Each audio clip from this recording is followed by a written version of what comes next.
Hello and welcome to the InNews series of Drishti IAS. I am Ritu and today's session is about COP29 and what are the issues and challenges related to the COP29. And this session is important for your GAs 2 as well as 3 perspective. Moving towards the points of discussion part. So first of all, we are going to discuss the news, then we are going to discuss the introduction of COP, and then we are going to discuss the important issues and who are the participants in this COP29, and after that we are going to discuss practice question for prelims. Before that, you have to like, share and subscribe to the Drishti IAS channel. Moving towards the news part.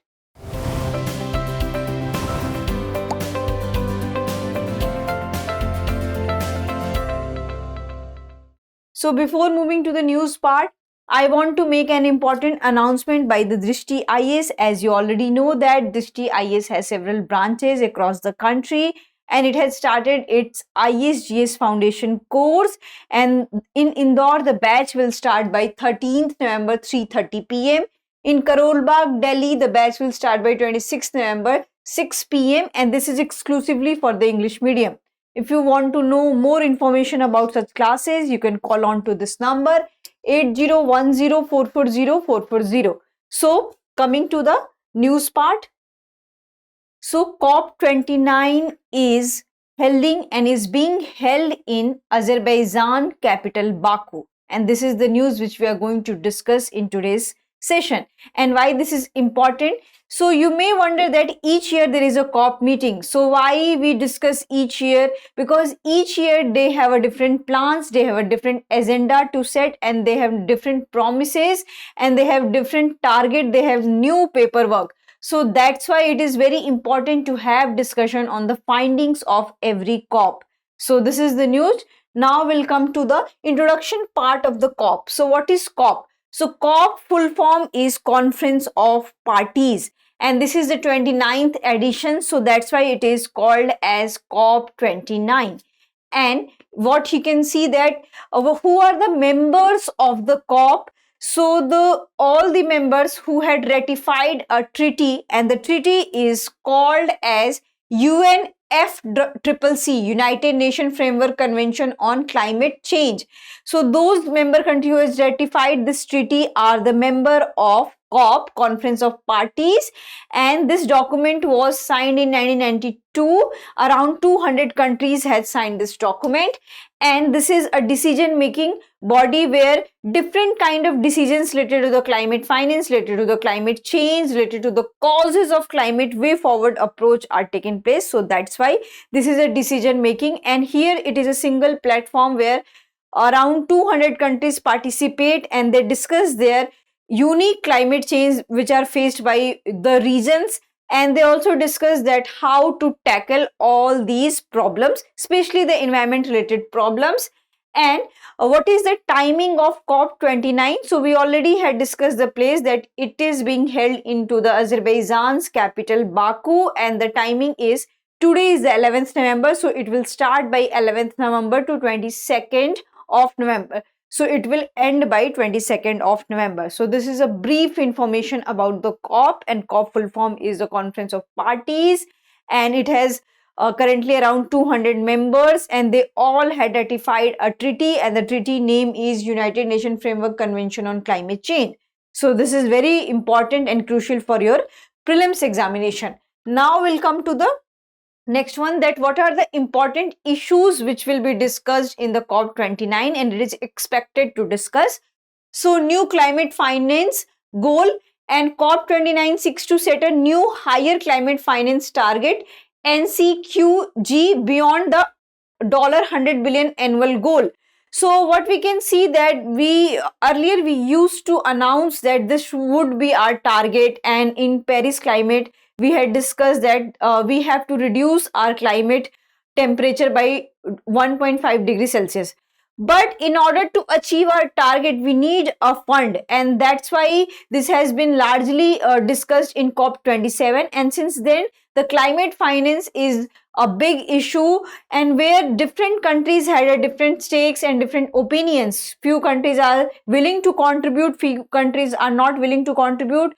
and other few who are least developed country, they are saying that we are not willing to contribute because we do not have enough economy and we are not the largest emitter of the pollution or any kind of greenhouse gases. So this is the responsibility of the developed nation, that they have to contribute to the climate finance goals. And wealthy countries are debating contribution. So this is a matter of debate, that whether we should provide grant to the least developed countries, whether we should provide loan to them. So this is also an issue, and challenge with funding contribution. So here the country like China is saying that they are not going to contribute into the climate finance, and various Gulf states who are rising economy, and they are also saying that they are not willingly contributing these things. So this is a matter of debate, and Azerbaijan as a host is itself debatable, because Azerbaijan is planning to open new opportunity in terms of oil and gas production, and it creates lots of pollution. So this is itself a controversial thing, and the reason and the location Azerbaijan is itself a controversial because it is located between Russia and Iran, and you can see that this area is so much of the full of controversy, because Middle East is going with a lots of war kind of situation, and tense kind of situation is happening in Azerbaijan. And also Azerbaijan as a country has not a good political record, and it has violated human rights a lot. So that's why many countries chief had objected, and many people are skeptical towards the role of Azerbaijan as a host country. Now we'll come to the next one. The next one is about the fossil fuel transition. So Azerbaijan is itself a country who is largely dependent on the fossil fuels.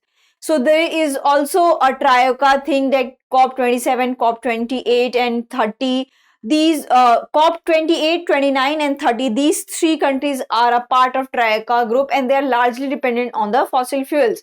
But many countries are saying that we need to transit from the fossil fuels, because with the uses of the fossil fuels, there is a lots of pollution in the environment.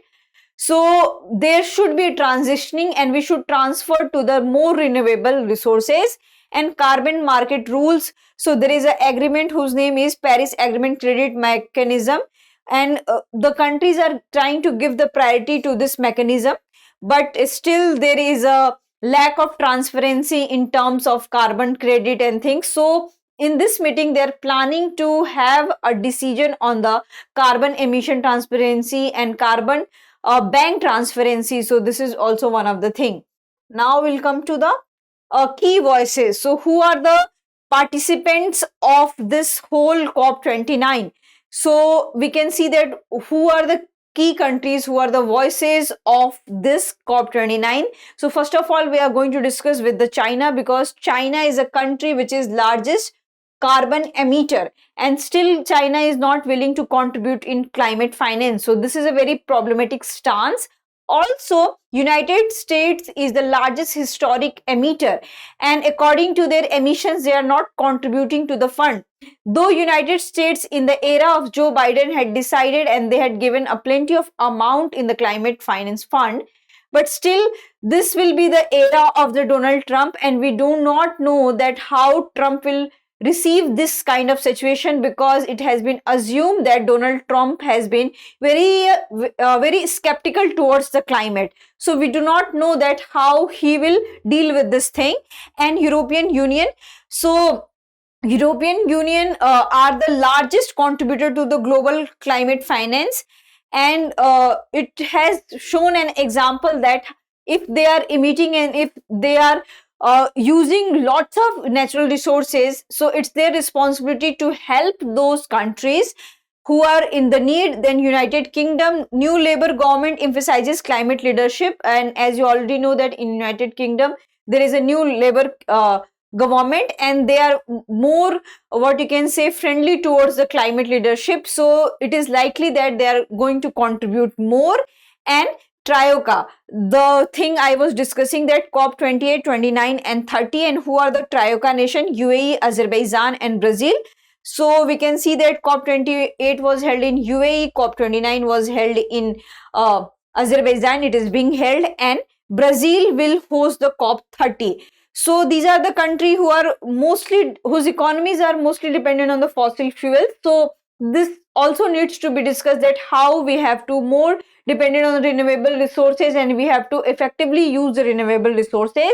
And then basic countries. India is a part of the basic countries. And who are the other countries are the part of the basic countries? Brazil, South Africa, India, China.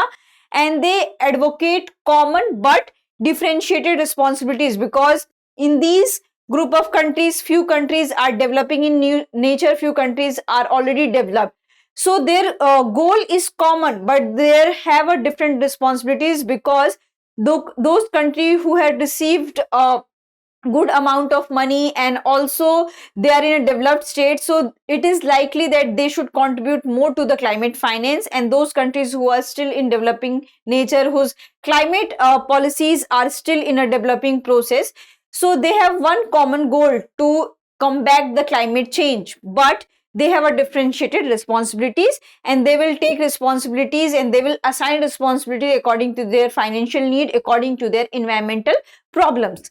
Now we'll come to the next one, which is about the G77 plus China. So G77 is a group of 77 countries plus China, and they are also emphasizing higher responsibility for the rich nations. Then we have African groups. As you already know that in many countries of Africa, they are largely dependent on the funding. So this is also one of the things that Article 6, which is deal with the carbon markets and loss and damage fund support. So they are largely dependent on the carbon market and loss and damage support. And in loss and damage support, what we can see that the countries who are suffering from a various natural disaster like flood, earthquake, so it is likely that developed nations should contribute to the fund of these countries in order to combat the climate change impacts. Then we have Alliance for Small Island states and demands financing to the combat sea level rise and fossil fuel phase out. So with the sea level rise, because of the what you can see, the high temperature, the sea level is rising. So it is a need of an hour to have a discussion on sea level rise, and also to phase out the dependency on the fossil fuels. And least developed country push for grants based support and loss and damage fund. So they are also advocating for the loss and damage fund, because they are the least developed countries.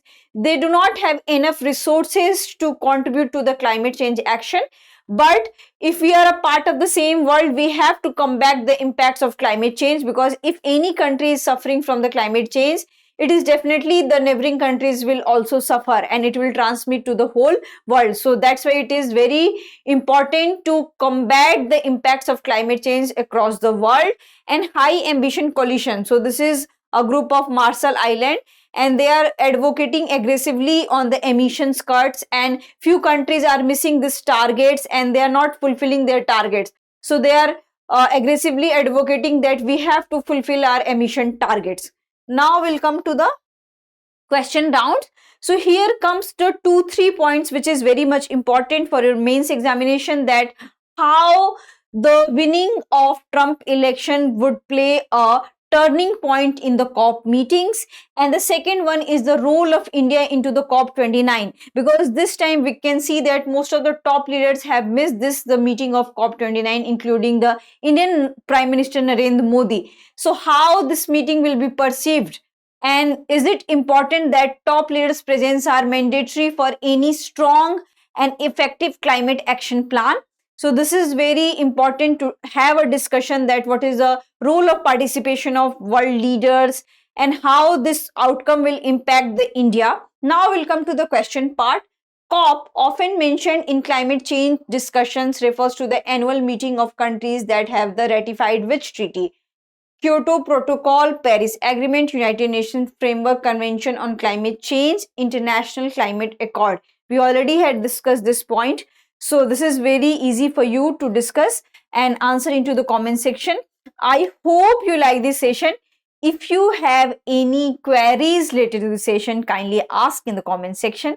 Thank you. Have a nice day. For more informative content, like, share and subscribe, and do not forget to press the bell icon to get the notifications.